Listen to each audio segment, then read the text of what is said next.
Boa tarde a todos, aqui é o Christian da Zaniboni da Kinetec. Mais uma vez conosco o professor Guilherme Brot. Olá, Christian. Olá, pessoal. Bem-vindo, Guilherme. O pessoal está começando a entrar na nossa live. Hoje temos uma live bem interessante. Relembrando mais uma vez do nosso canal podcast, tanto no iTunes quanto no Spotify, quanto também no nosso site, e do nosso maravilhoso canal YouTube, que hoje virou para mim realmente uma videoaula, né? Porque tem realmente muito conteúdo já colocado lá de grande relevância.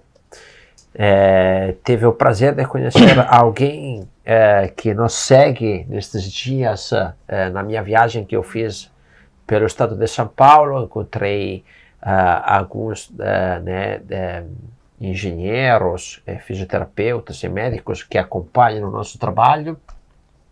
Foi um grande prazer encontrar essas pessoas e ouvir, né, que a princípio estão gostando do que a gente está fazendo. Se vocês têm sugestões de temas ou de como a gente está fazendo a live, coloquem para nós. Fiquem à vontade de dar sugestões ou críticas também. Para nós é tudo de grande validade. Então, hoje é uma live um pouco especial. Eventualmente, quem está acompanhando regularmente as lives deve ter percebido que a gente alternou live de marcha e de corrida, tentando de tratar em uma sequência de fatores específicos. Então, a gente começou a trabalhar especificamente sobre algumas temáticas na visão da corrida e da marcha. E aí, Gui, quais foram as temáticas que a gente encontrou, que a gente trabalhou nas lives? Muito bem, então, pessoal que está entrando aí, lembra que vocês podem ficar à vontade para mandar perguntas, sugestões, questionamentos, interagir durante a live, que a gente vai fazer o possível para responder vocês, tá? Bom, as temáticas das nossas lives, hoje a gente vai construir então uma review, uma revisão das nossas lives sobre a biomecânica da corrida, especificamente. E nós tivemos 4 episódios, vamos chamar assim, né? O nosso primeiro episódio nós falamos sobre as variáveis espaço-temporais da corrida. Em seguida, nós falamos sobre a cinemática da corrida e a sua relação com algumas lesões. Depois nós fomos para a cinética e, por último, nós fomos para a eletromiografia. Ótimo. E por que fizemos desta forma, Guilherme? Por que a gente criou esta rotina de lives? Então, quando a gente fala de biomecânica instrumental, né, ou seja, adquirir dados quantitativos a partir de tecnologias avançadas, a gente tem essas 4 grandes áreas para serem abordadas dentro da biomecânica, né? E a gente foi de live em live, então de episódio em episódio, aumentando a complexidade do tipo de informação que a gente estava estudando, sendo as espaço-temporais mais palpáveis, né? Variáveis mais comuns que nós estamos habituados, a cinemática, os ângulos articulares, né? Que são informações aí já bastante avançadas, mas que também é possível de se adquirir. A cinética, que são as forças que agem no corpo. E, por último, a eletromiografia, que diz respeito exatamente a como o nosso corpo funciona durante a corrida, né? Sim. Como os nossos músculos são recrutados. Então, a gente foi aumentando a complexidade e o grau de especificidade das informações que a gente foi abordando. E vamos só relembrar um pouquinho, Guilherme, que tipo de literatura, quais foram as 4 literaturas que a gente pegou? Ótimo. O seguinte, nós tivemos então 4 estudos que nós escolhemos para montar essa rede de lives, né? Sim. Lembrando que estão todas disponíveis tanto no YouTube quanto nos podcasts para vocês escutarem. Então, junto ali as últimas 4 lives sobre corrida. Eu tenho certeza que você vai sair um expert em biomecânica da corrida. O primeiro estudo foi o estudo de Schubert, de 2014, que verificou a relação das variáveis espaço-temporais, certo? Com uma série de outras variáveis que têm relação com a ocorrência de lesões. Então se fala muito hoje sobre cadência, mas a gente não sabe por que isso interfere ou não nas lesões. Sim. O segundo estudo foi de Neil, um pessoal de Neil 2015, um pessoal de Londres, que avaliou a relação entre o movimento e a dor femoropatelar. Certo. Tá, cinemática e a sua relação Isso com a dor mesmo. femoropatelar. Sim. A próxima live foi a de cinética, avaliando o padrão do tipo de pisada, né? Que é uma questão que nós discutimos muito hoje, né? O padrão de pisada em antepé, com a ponta, e o padrão de pisada em retropé. E ver como isso interfere as forças que agem no interior do meu corpo. Ótimo. E a última? E a última, nós buscamos aí não tanto uma questão interna, mas questões extrínsecas. Será que o lugar que eu corro, né, um estudo de Wang 2014, são chineses, né? Será que o lugar que eu corro, será que o tipo de solo que eu utilizo é capaz de alterar a forma como os meus músculos funcionam durante a corrida? Né? Então esses foram os 4 estudos que nós selecionamos para poder montar o maior conhecimento possível, contribuir para os nossos espectadores aí, né? E aí, vamos falar da primeira, aquela de espaços temporais de Schubert, né? Ótimo. O que eles acharam, resumindo? Então, o estudo de Schubert, ele encontrou o seguinte, que quando a gente reduz o comprimento da passada, aumentando a cadência, a gente consegue diminuir alguns dos principais determinantes de lesão e desempenho da corrida, né? Se a gente diminuir em média 15% o comprimento da passada e a cadência, o que nós temos? Nós temos uma diminuição, por exemplo, de aproximadamente 5 graus do famoso valgo dinâmico. Né? Além disso, o aumento da cadência é capaz de reduzir o impacto sobre as minhas articulações. Né? Então, uma variável espaço-temporal tão simples de ser observada consegue diminuir em até 4 quilos a quantidade de força que chega nas minhas articulações enquanto eu corro. E por último, o tempo que eu fico em contato com o solo reduz também em até 20%, indo de ali 0,25 para 0,2 segundos, né? Reduzindo bastante o tempo que eu fico em contato com o solo, melhorando a minha capacidade de economia, né, e a minha interação com o solo melhora simplesmente aumentando a cadência. E que sugestões podemos sacar estas informações que eles conseguiram né, evidenciar, trazer para a gente? Bom, isso é uma coisa que a gente reforçou muito aqui, né, Christian? Que sempre que a gente faz uma leitura de um estudo, que a gente deve tentar, de alguma forma, levar essa informação para a nossa prática. Né? A gente conseguir aplicar esse dado. O conhecimento ele tem que ter valor prático. Né? Bom, e aí os principais conhecimentos que a gente traz dessa questão é a utilização de instrumentos para medição da cadência. Esse é o primeiro ponto, né? A utilização de metrônomos, né? Para incentivar a alteração da cadência quando esta não, quando a corrida não está saudável, né? Quando o paciente apresenta algum tipo de dor. Então essa é a primeira coisa. Se o nosso cliente, o nosso atleta apresenta um sintoma, é interessante a gente trazer como primeira abordagem essa questão da alteração da cadência. Certo. E mais importante do que tentar alterar a cadência em ambiente controlado, com um metrônomo e uma esteira, é tentar levar isso para o ambiente ecológico. Né? E aí entra muito a questão da aplicação do D-Walk, que nos permite medir a cadência do atleta até mesmo na pista. Exato. Né? E porque essa transposição também a gente sabe que é importante, porque nem sempre a técnica de corrida que se faz na esteira é a mesma que se faz na pista de corrida. Que eles vão replicar depois na Exatamente. corrida. Certo. Então é importante ter esta visão efetiva, claro, em ambiente controlado para detectar eventualmente as alterações e ficar cuidando, mas depois também avaliar, né, dentro uma pista, dentro um circuito onde o atleta vai ter um desempenho, digamos assim, mais natural. Exatamente. Né, menos controlado. Ótimo. Então, esse daqui, em substância, são o que o Schubert trouxe e que tipo de aplicações a gente pode ter deste conhecimento que ele deixou para a gente. A outra live, que é aquela de cinemática, Guilherme, do Neil, o que eles encontraram? Bom, Já no estudo do NIL de 2015, eles tentaram estabelecer relações entre a lesão, talvez a mais comum da corrida, que é a dor femoropatelar, né? Que ela pode aí estar relacionada com questões de desgastes ou processos inflamatórios no joelho. E qual a relação dessa lesão com as variáveis cinemáticas da corrida. E o que ele encontrou? Uma evidência moderada, né? Isso é uma coisa importante, que ele encontrou uma relação moderada entre a adução do quadril e a rotação interna do quadril com essa lesão, tá? E também a questão do drop contralateral da pelve, né? Que é o drop da pelve, que é quando ela cai enquanto a gente está correndo. Uhum. Essas duas informações de quadril e joelho, né? Elas têm uma relação moderada com a dor femoropatelar. Mas o mais interessante que a gente apresentou naquela live foi o quê? Que, na verdade, a informação que tinha maior correlação estava no pé.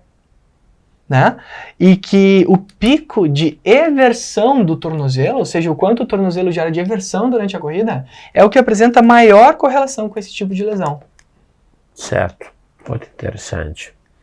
E aí, depois desta visão que a gente consegue, né, sacar desta literatura do NIL, então, como a gente aplica que intervenções isso, né? podemos aplicar, né? Que Exatamente. podemos usar aqui? Bom, o primeiro passo é sempre avaliar, né? Então, verificar se o atleta apresenta, além da dor femoropatelar, estas alterações, né? Afinal de contas, eu não vou fazer uma intervenção num padrão que não é alterado, né? Ou se a pessoa não apresenta queixas de dor, né? A gente, às vezes, querendo talvez prevenir, a gente pode até piorar a situação de um atleta, né? Então, primeiro eu preciso verificar se ele apresenta algum desses padrões. E aí, a gente vai para a intervenção tentando recuperar esses padrões. E a gente apresenta algumas sugestões, como, por exemplo, do retreinamento da corrida. E uma sugestão bastante interessante é o uso de espelhos para a corrida, né? Fazer a corrida em ambiente controlado, com um espelho, onde o atleta consegue visualizar a sua técnica de corrida, perceber a alteração que a gente quer apresentar para ele e tentar realizar a autocorreção para tentar melhorar o seu padrão, né? Essa é a primeira alternativa. E a segunda alternativa, aí já diz a respeito à questão da eversão do tornozelo, né? Que a gente tem apresentado aí, a literatura tem apresentado para nós que existem implementos, órteses plantares, que são muito eficazes em reduzir o ângulo de eversão do tornozelo. As palmilhas, As né? palmilhas, sim. Exatamente. Então, o uso de palmilhas, né, o uso de órteses plantares, ela tende a favorecer o alinhamento do tornozelo quando há eversão. Né? Então, por isso a importância da avaliação bem feita. Certo. Né? Sobre esta questão, é importante salientar que, por exemplo, o pé pode ser também avaliado com baropotometria para entender questões sobre inversão e eversão, né? E nós temos um curso online também que falamos bastante de como interpretar as variáveis baropotométricas neste sentido. E aqui das órteses, né, vale sempre a dica que uma avaliação com um profissional capacitado é crucial. Ou seja, aquelas palmilhas que a gente compra padronizadas na farmácia, etc., etc., não é a solução. Ou seja, ali tem que ter uma avaliação de um profissional qualificado que faça uma prescrição correta, detalhada, de como a palmilha tem que ser confeccionada para depois ter realmente, né, um efeito, um benefício certo. Né? Com certeza, deve ser individualizada, né? Exatamente. As palmilhas conforto que se compra na farmácia podem ser utilizadas, sim, em caso de buscar um conforto, mas para correr tem que ter uma coisa personalizada. Né? Exatamente. Ótimo. Então, esta foi também uma live que eu gostei muito e agora vamos para uma um pouco mais complexa, porque até aqui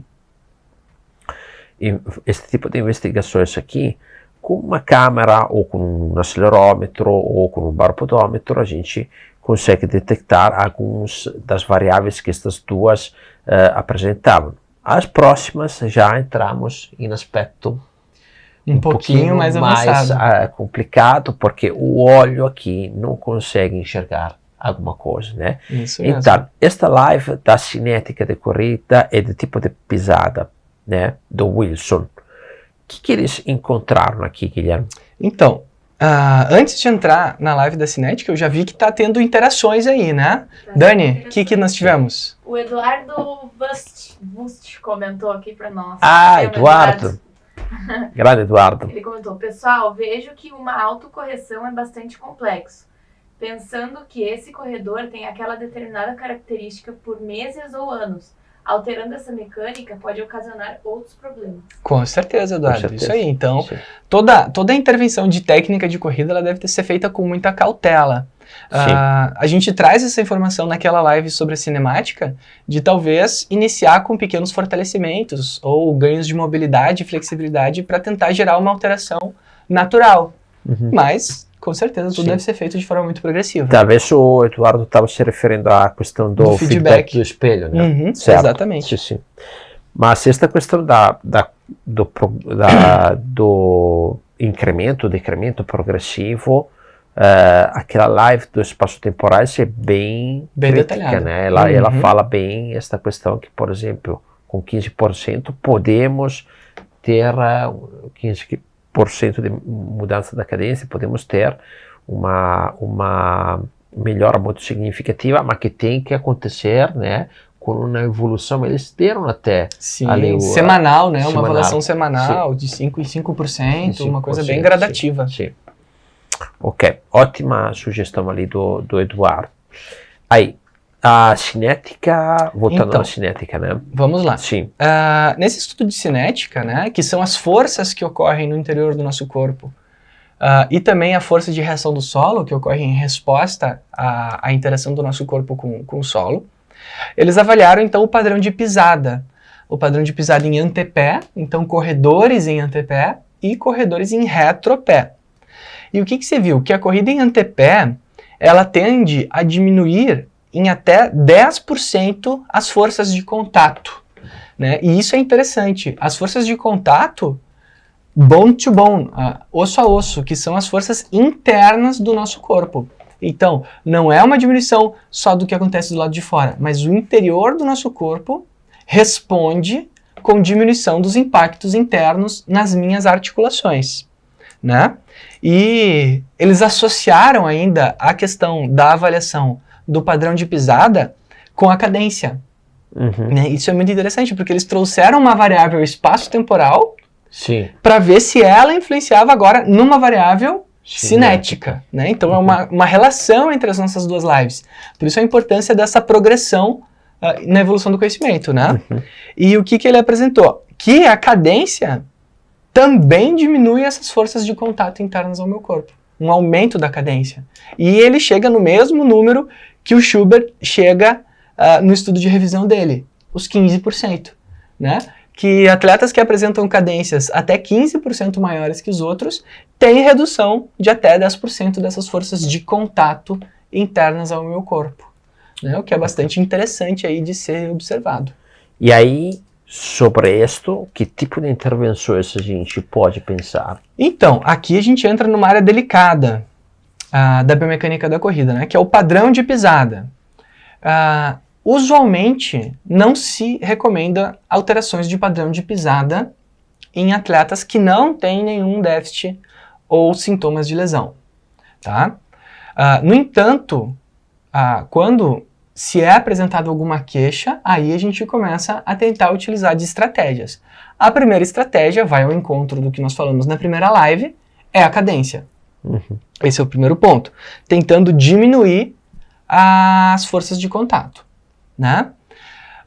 E a segunda recomendação seria a mudança do padrão de recrutamento. No entanto, uma coisa importante de ser compreendida é a ação do tríceps oral nesse padrão de pisada, né? Aonde ele muda de retropé, aonde ele funciona apenas como propulsor, para o antepé, aonde ele atua como amortecedor e propulsor. Então nós temos aqui o dobro de funções para uma mesma musculatura. Né? E o que é comum de acontecer quando uma pessoa muda o padrão, ela acaba sobreutilizando aquela musculatura, Que não estava preparado. Não estava preparada, exatamente. Certo. Então, o primeiro ponto é isso, é ver a necessidade de um preparo profundo para tentar utilizar dessa mudança de padrão. Na elite da corrida, se vê muito a utilização voluntária do padrão de pisada. Isso é um conhecimento novo bastante interessante. Os atletas da elite, assim, os campeões mundiais, o que eles fazem? Eles selecionam o padrão de pisada que eles querem utilizar. Como? O padrão de antepé vai sobrecarregar meu tríceps oral. O padrão de retropé vai tirar a função do tríceps oral e passar para a tibial anterior. Então, por que eu não posso usar como estratégia durante a corrida, alternar entre os meus padrões de pisada? Claro, isso com um preparo muito profundo, isso é tudo falado com muita cautela, né? Alternar entre meu padrão de pisada durante a prova, visando trazer um menor desgaste para as minhas musculaturas. E se a gente olha um atleta de alto nível correndo, vários deles mudam o padrão de pisada durante a corrida. É de propósito.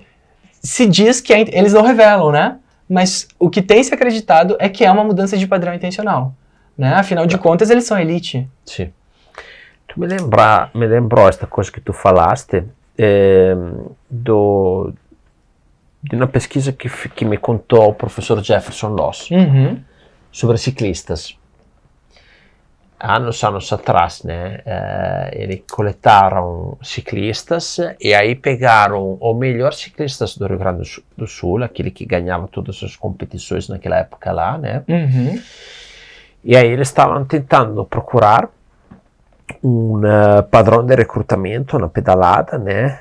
E o que eles estavam esperando quando botaram isto que era top performance, daqueles que mantinham a batida cardíaca sempre naquele nível, que, né, aquele, né, a elite. Perfeito.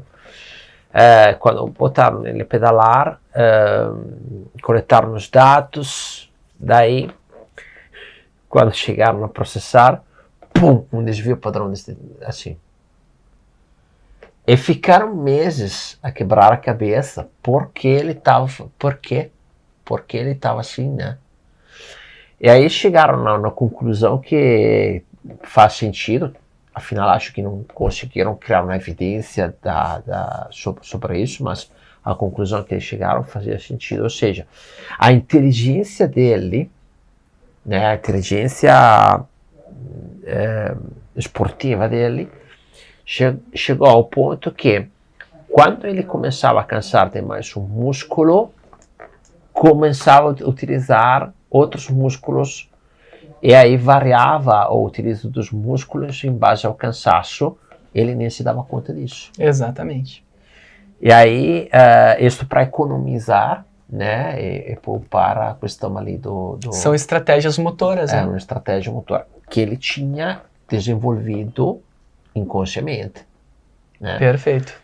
Tá, esta coisa que tu colocaste ali faz sentido, porque efetivamente, por que correr 42 km em cima do gastrocnêmio? Que depois, claro, só que assim, é uma preparação não simples. Né? Não, exige um preparo técnico e uma consciência corporal muito robusta, né? Muito evoluída e refinada. Sim. Porque é exatamente isso. Por que eu vou utilizar sempre o mesmo grupamento muscular quando eu tenho outros que podem me auxiliar? Né? A gente chama isso do ápice da estratégia da corrida, onde eu uso a minha técnica de corrida a meu favor para o desempenho. Certo. Né? E eu escolho o meu padrão de pisada de acordo com a minha necessidade.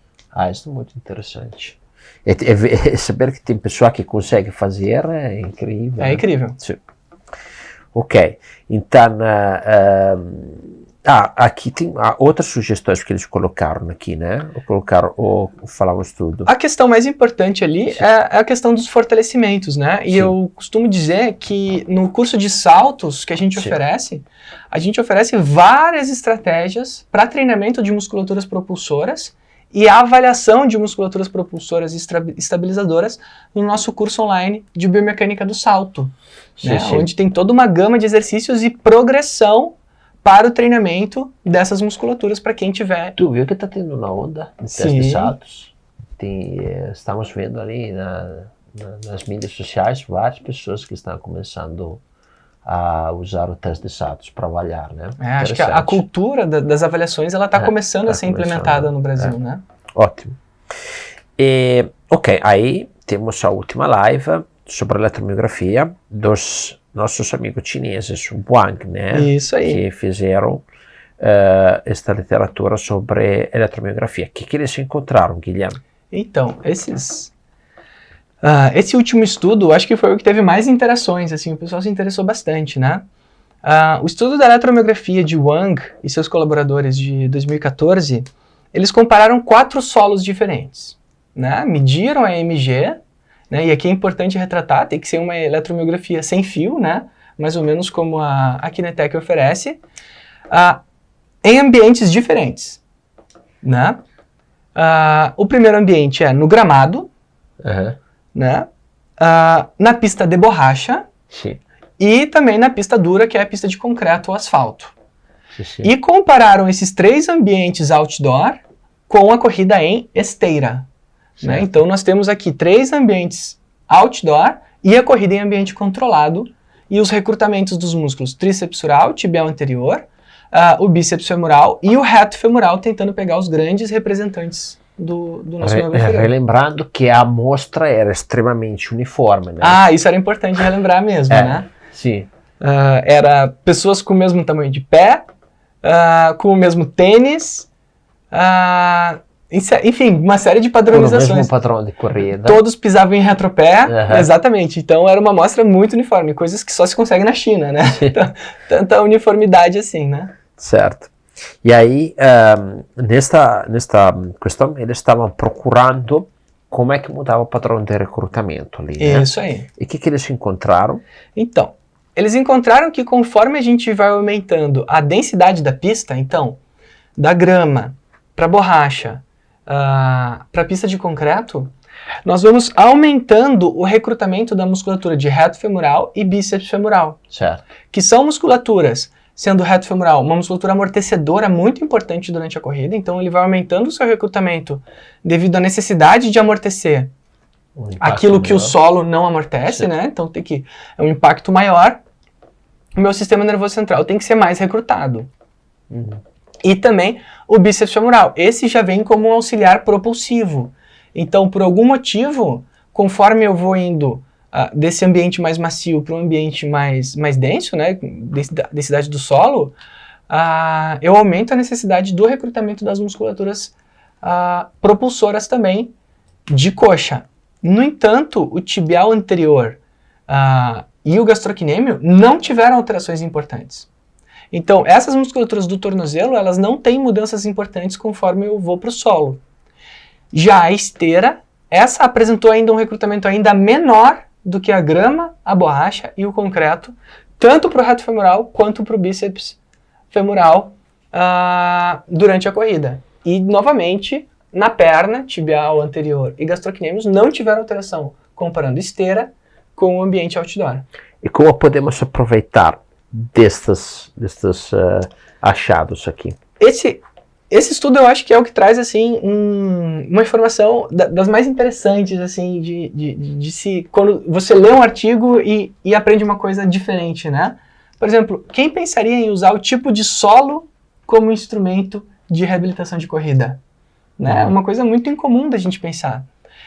E o que se traz desse estudo? Que quando nós temos pacientes ou atletas com lesões, dores ou processos regenerativos ainda não concluídos na altura da coxa, é sempre interessante a gente fazer essa progressão do ambiente, onde a gente utiliza primeiro o ambiente controlado, a esteira, e aí a gente vai aumentando para o gramado, depois para a pista de borracha, e por último a corrida de rua, em concreto ou asfalto, garantindo que aquele corpo vá devagarinho aumentando o recrutamento dessas musculaturas de coxa, isquiotibial e quadríceps, permitindo uma cicatrização mais saudável, né? Afinal de contas, eu gerei uma progressão, o que não se aplica para a musculatura de perna, onde lesões ou dores de panturrilha ou de canelite, a parte anterior da perna, não tem diferença o tipo de solo.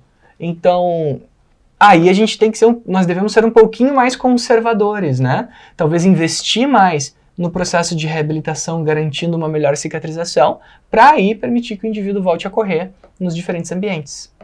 Entendi. Muito bem. Então, chegamos a fazer um belo resumo de todas as lives, passando efetivamente que tipo de sugestões a gente pega destas 4 literaturas. Temos algumas perguntas, alguma coisa ali? Por enquanto não, pessoal. Quiser mandar perguntas, aí podem mandar aí nos comentários que a gente interage com vocês. Qual é aquela que tu gostou mais, Guilherme? Das literaturas? Escolha difícil, Christian. Sou suspeito para falar, mas eu gosto muito de cinética. Gosto muito quando a gente avalia as forças internas do corpo. Então, a terceira live de corrida, eu normalmente tenho mais prazer em ler, assim, para a questão das forças internas ao corpo. Acho que é um ponto muito interessante da gente avaliar o estudo do Wilson ali, o pessoal dos Estados Unidos. Acho que eles fizeram um estudo bem bacana de cinética. Ótimo. Então, se não temos mais informações pedindo ali, acho que o Guilherme tem uma coisa a comentar para vocês. Então, pessoal, vou dar um recado para vocês aqui, tá? Prestem atenção. Na semana que vem, nós teremos um aulão ao vivo. Desta vez não sobre corrida, mas sobre biomecânica da marcha. Da marcha. Né? Sim. Essa aula vai ser ao vivo, então eu vou estar presente aqui no estúdio. E é gratuita, é totalmente grátis e online. Tá? Não é uma live, hein? Não é uma live, é uma aula. É uma aula. Exatamente. No entanto, essa aula, tá, ela vai ser num link que vai ser disponibilizado apenas para quem se inscrever. Tá? Então, apenas aqueles que se inscreverem antecipadamente vão poder assistir essa aula sobre análise de marcha, certo? E esse link vai começar a ser disponibilizado nas redes sociais da Kinetec, então, no Instagram, no Facebook, né? Quem segue aí as redes sociais da Kinetec, vai começar a ser distribuído esse link onde vocês vão começar a se inscrever, tá? Fiquem atentos que a partir de segunda-feira o horário da aula direitinho também vai ser disponibilizado. Vamos divulgar. Isso aí. Sim. E além disso, pessoal, na semana que vem vai iniciar as promoções de Black Friday da Kinetec, né, Christian? Sim. Aonde ela vai ser válida para todos aqueles que estiverem inscritos no nosso curso, certo? Na nossa aula, no nosso webinar que faremos na nossa aula. Portanto, eu sugiro que vocês se inscrevam e participem, porque é uma promoção imperdível, moçada. A gente vai dar aí umas promoções incríveis do curso de análise da marcha e uma aula grátis para quem quiser assistir. E também quem tiver suas perguntas e quiser melhorar a sua avaliação da marcha na sua clínica, eu vou estar lá disponível, anota as dúvidas e traz ela que eu vou também responder todas as dúvidas sobre a análise da biomecânica da marcha.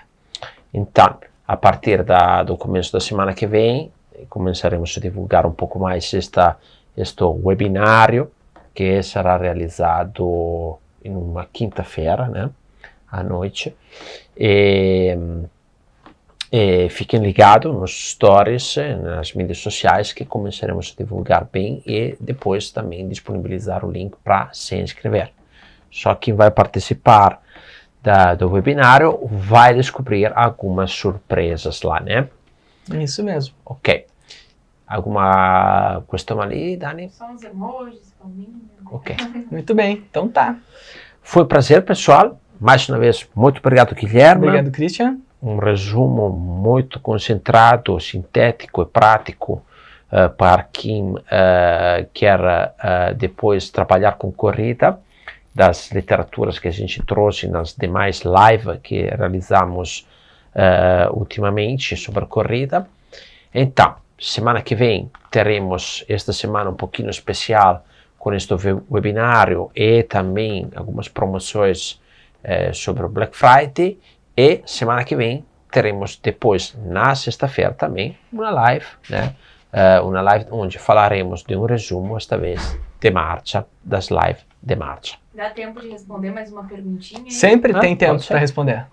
O Robson Júnior mandou aqui. Boa tarde, pessoal. Alterando os ângulos da marcha, flexão de quadril e joelho, podemos diminuir o impacto em articulações, mantendo a pisada em retropé? Então, da marcha ou da marcha? Da corrida? alterando os ângulos da marcha. Bom, acho que ele quis dizer da corrida, porque na marcha, normalmente o nosso padrão é em retropé, né? O padrão em antepé durante a marcha, ele diz respeito a algum tipo de espasticidade ou ao two-walker idiopático, que é uma condição diferente. Mas na corrida, sim, alterando a cinemática ou a cadência, a gente tem diminuições de impacto importante, sim. Inclusive, esses artigos que a gente trouxe, a gente disponibiliza aí o link para você acessar, tem lá as leituras e assista também as nossas lives anteriores, que a gente explica daí bem detalhado cada impacto, como é que ele é reduzido, na nossa live de cinética da corrida. Certo. A live de cinética da corrida fala justamente desta questão dos impactos, né? Exatamente. Ele botou corrida agora. Isso, ótimo. Isso aí. Então tá, pessoal. Obrigado, Robson. Bom dia a todos, nos vemos semana que vem. Fiquem atentos às redes sociais para o link do nosso aulão. Fiquem ligados e bom almoço, bom final de semana. Até semana que vem. Grande abraço.